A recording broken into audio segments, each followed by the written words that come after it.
who or what was to blame, the findings of the probe into the island-wide power cut in April. Good evening and welcome to Primetime News, on air and online at onespotmedia.com. I am Archibald Gordon. And I'm Doreen Samuels. Also this evening, the Planning Institute reveals its thoughts on how Jamaica's economy is doing. Debate, politicians prepare to square off.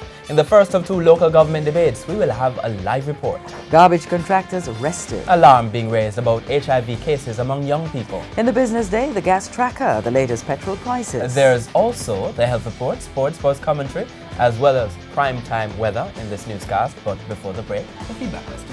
What are some of the issues you think should be addressed in this evening's local government election debate? Share comments online, facebook.com/television Jamaica and tweet at Television Jam.